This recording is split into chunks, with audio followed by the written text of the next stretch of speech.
ভগ্ন তক্তা লাগানো ধূলি ধূসরিত একটা ছোট করিডোর গিয়ে শেষ হয়েছে রান্নাঘর আর অফিস ঘরে। করিডোরের বাঁ দিকে আর ডান দিকে দুটো দরজা, একটা নিশ্চয়ই বন্ধ অনেক সপ্তাহ ধরে, আর একটা খাবার ঘরের।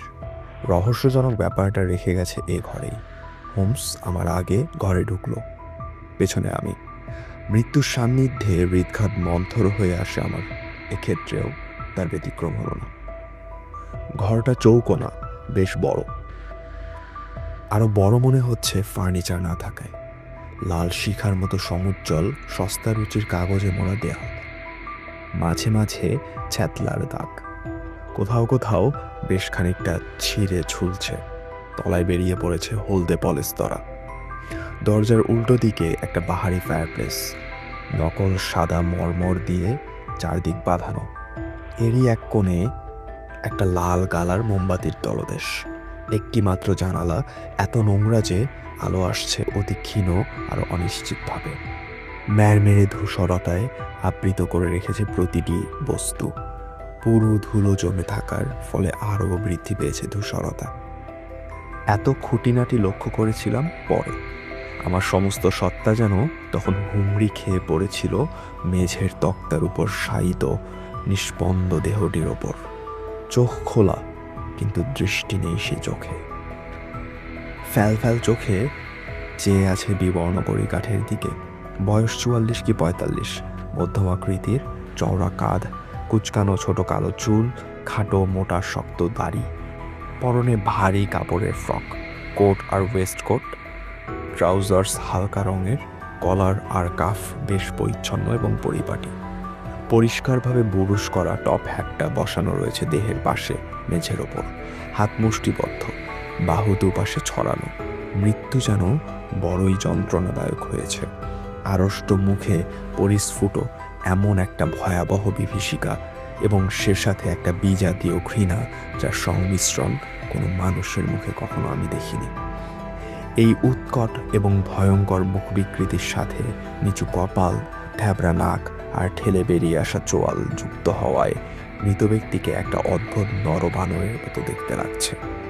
মৃত্যুকালীন যন্ত্রণায় দুমড়ে মুচড়ে অস্বাভাবিক ভঙ্গিমায় পড়ে থাকার দরুন আরও প্রকট হয়েছে নরবানর আকৃতি। মৃত্যুকে অনেক রূপে, অনেক চেহারায় আমি দেখেছি, কিন্তু সেদিন খাস লন্ডন শহরের অন্যতম মূল ধমনীর উপর নির্মিত ছায়াচ্ছন্ন প্রকোষ্ঠে যে মৃত্যু দেখলাম, তার চাইতে ভয়াবহ আর কিছু দেখিনি। দোরগোড়ায় বেজির মতো চটপটে ক্ষীণ বপু নিয়ে দাঁড়িয়েছিল লেস্ট্রেড। অভ্যর্থনা জানালো আমাদের দুজনকেই। বলল, কেসটা সারা ফেলবে স্যার। জীবনে এরকম দৃশ্য দেখিনি, জানেন তো, সহজে বুক কাঁপে না আমার।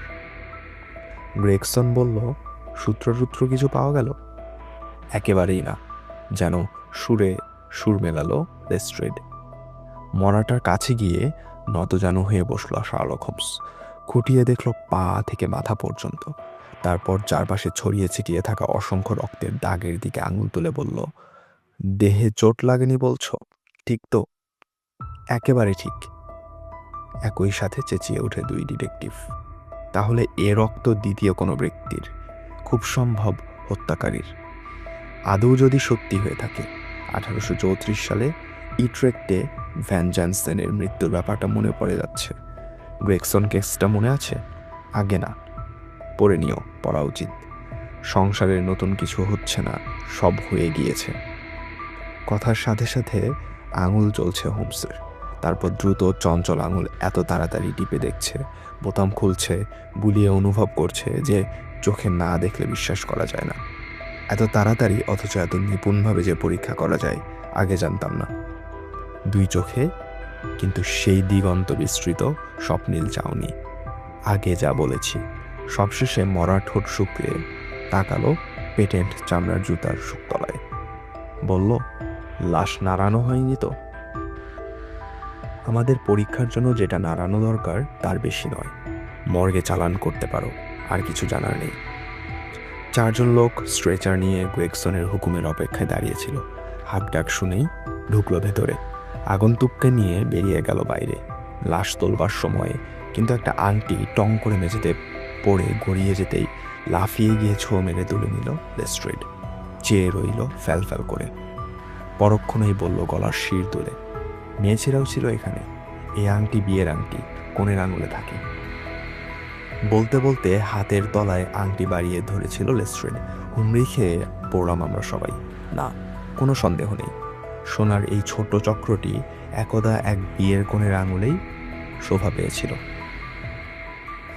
কেস দেখছি আরো জটিল হলো, বলল গ্রেগসন।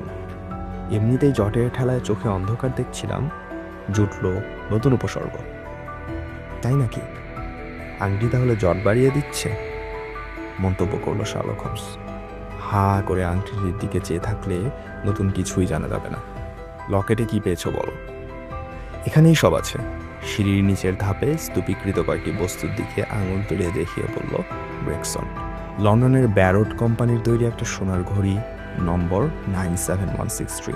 খুব ভারী আর নিরেট সোনার অ্যালবার্ট চেন, গুপ্ত সমিতির চিহ্ন আঁকা সোনার আংটি, সোনার পিন, মাথাটা বুলডগের, চোখ দুটো চুনির, রাশিয়ান চামড়ার কার্ড কেস, কার্ড লেখা এনক জে ড্রেভার অফ ক্লিভল্যান্ড, জামা কাপড়েও লেখা EJD। মানি ব্যাগ নেই, কিন্তু আছে 17 পাউন্ড 13 শিলিংয়ের মতো খুচরো টাকা পয়সা।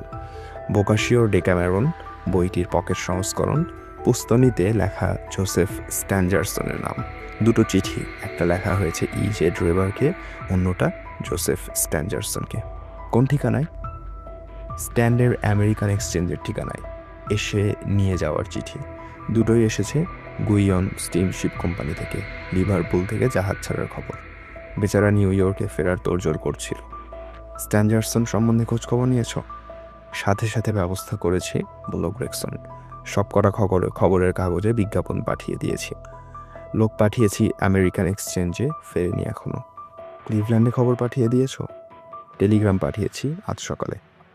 কি জানতে চেয়েছ? ঘটনার বিবরণ দিয়ে লিখেছি, এ সম্পর্কে খবর পেলে খুশি হব। যে পয়েন্টটা প্রামাণিক আর চূড়ান্ত বলে মনে হয়েছে সে সম্বন্ধে বিশদ বিবরণ জানতে চাওনি? স্ট্যাঞ্জারসন সম্বন্ধে খবরাখবর চেয়েছি। আর কিছু নয়? পুরো কেসটাই ঝুলছে যে পয়েন্টে, সেটা সম্বন্ধে কিছুই জানতে চাওনি? আর একটা টেলিগ্রাম পাঠাবে? ক্ষুব্ধ কণ্ঠে গ্রেগসন বলল, যা বলার সবই বলেছি।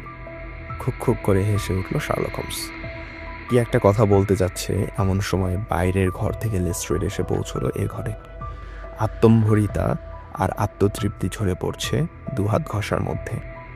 বলল, মিস্টার গ্রেগসন, এইমাত্র একটা দারুণ গুরুত্বপূর্ণ আবিষ্কার করেছি। ভাগ্যিস দেয়ালটা তন্ন তন্ন করে দেখেছিলাম, নইলে তো এ জিনিস সবারই চোখে এড়িয়ে যেত। সতীর্থকে এক হাত নিতে পেরে যে কি ফুর্তি খরবাকায় মানুষটার।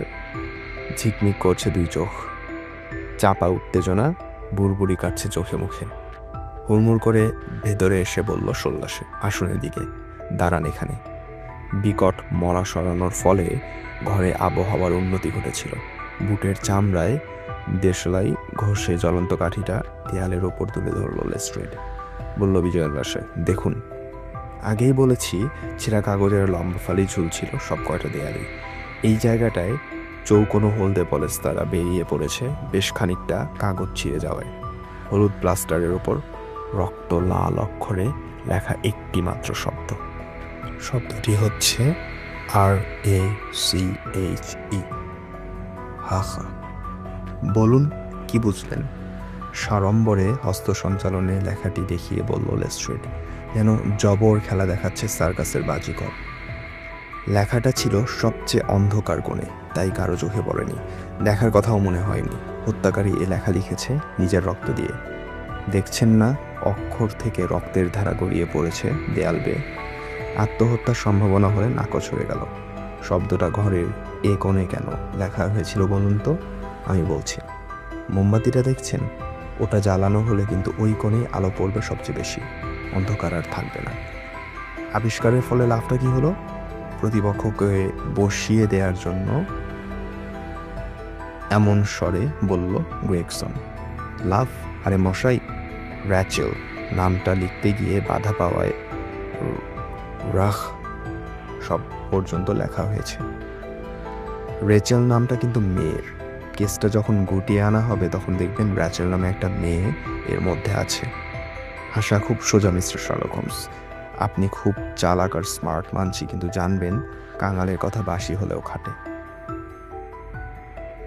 খরবাকায় ডিটেকটিভের মেজাজ খিচড়ে গিয়েছিল হোমসের অকস্মাৎ অট্টহাসির জন্য। হাসি থামিয়ে দিয়ে বলল, কিছু মনে করো না, পুরো কৃতিত্বটা তোমারই। কেউ দেখে ফেলার আগেই তুমিই দেখেছ এমন একটা নাম যে কাল রাতের রহস্য নাটিকার অন্যতম ব্যক্তির স্বহস্তে লেখা। ঘরটা এখনো পর্যন্ত দেখিনি, এবার যদি অনুমতি করো তাহলে দেখা যাক। বলতে বলতে হোমস পকেট থেকে ঝা করে টেনে বের করলো একটা মাপবার ফিতে আর একটা মস্ত গোলাকার আতশ কাচ। এই দুটো সরঞ্জাম সহ শুরু হলো তার নিঃশব্দ সঞ্চরণ ঘরের সর্বত্র। কখনো হেড হলো, কখনো হাঁটু গেড়ে বসলো, কখনো মুখ থুবড়ে শটান মেঝের উপর নুয়ে পড়ল। মনোযোগী হয়ে রইল নিজের কাজে। আমাদের অস্তিত্ব পর্যন্ত বিস্তৃত হয়েছে মনে হলো, কেননা বিবিধ মন্তব্যের ধারাবর্ষণ চালিয়ে গেল এক নাগারে আপন মনে চাপা গলায়।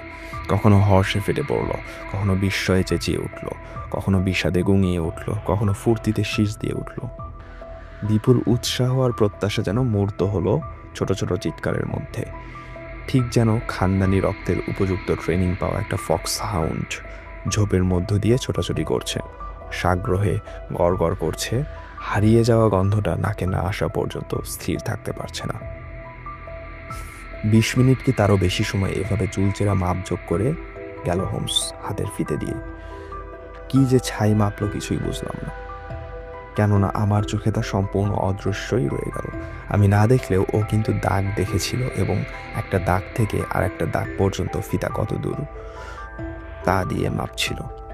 শুধু মেঝেতে না, দেয়ালেও ফিতে ফেলে কি যে মাপলো বিন্দু বিসর্গ বুঝলাম না। একবার মেঝে থেকে ধূসর ধুলোর ছোট্ট একটা স্তূপ সযত্নে তুলে নিয়ে খামে পড়ল পকেটে।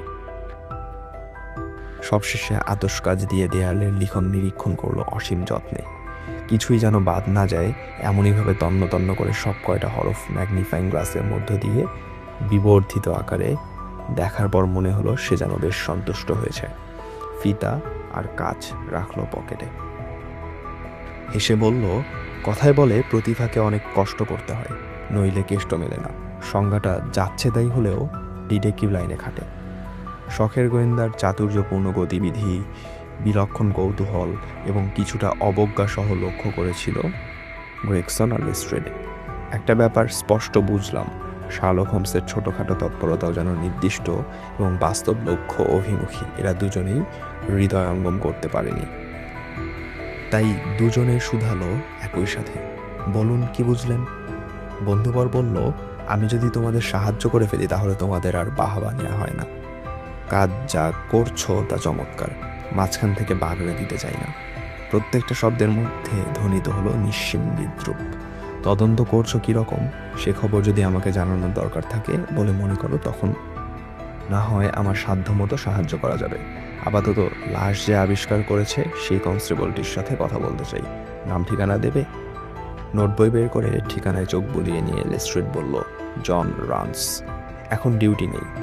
কেনিংটন পার্ক গেটে 46 নম্বর অটলি কোর্টে গেলেই পাবেন। ঠিকানাটা লিখে নিল হোমস।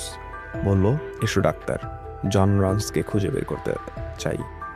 দুই ডিটেকটিভের দিকে ফিরে, তোমাদের শুধু একটা ব্যাপার বলে যেতে চাই, শোনা থাকলে তদন্তের সুবিধা হবে। এটা খুন, খুনি একজন পুরুষ, মাথায় 6 ফুটেরও বেশি ঢ্যাঙা, পূর্ণ যুবক। মাথায় যতটা ঢ্যাঙা সে অনুপাতে পা অনেক ছোট, পুরু চৌকোনো মুখ, বুট জুতা পরে, ত্রিচিনোপল্লী চুরুট খায়। যে খুন হয়েছে তার সাথে ঘোড়ার গাড়ি চেপে এসেছিল এখানে, এক ঘোড়ায় টানা গাড়ি। গাড়িটার 4টি চাকা, ঘোড়াটির সামনে পায়ে একটা নতুন নাল, বাকি 3টি পুরনো। খুব সম্ভব হত্যাকারীর মুখ উজ্জ্বল লালচে, রক্ত যেন ফেটে পড়ছে। তার ডান হাতের আঙুলের নখ আশ্চর্য রকমের বড়। সামান্য কিছু পথ নির্দেশ দিলাম, তোমাদের কাজে লাগবে। অবিশ্বাসের হাসি হেসে পরস্পরের দৃষ্টি বিনিময় করল লেস্ট্রেড আর গ্রেগসন। খুনি যদি হবে তো হয়েছে কি করে বলে যান, শুধায় লেস্ট্রেড। 20-এ। অশিষ্টভাবে সংক্ষেপে জবাব দিয়ে পা বাড়ায় শার্লক হোমস। দরজার কাছে গিয়ে ঘুরে দাঁড়ায়, বলে, আর একটা কথা লেস্ট্রেড, র্যাচি শব্দটি জার্মান শব্দ, এর মানে প্রতিশোধ। কাজেই খামোকা মিস র্যাচেলকে খুঁজতে গিয়ে সময় নষ্ট করো না। ব্রহ্মাস্ত্র নিক্ষেপ করে বেরিয়ে গেল হোমস। পেছনে হা করে দাঁড়িয়ে রইল দুই প্রতিদ্বন্দ্বী। সাথে থাকার জন্য ধন্যবাদ সবাইকে। আজকের মতো এখানেই শেষ করছি। Thank you.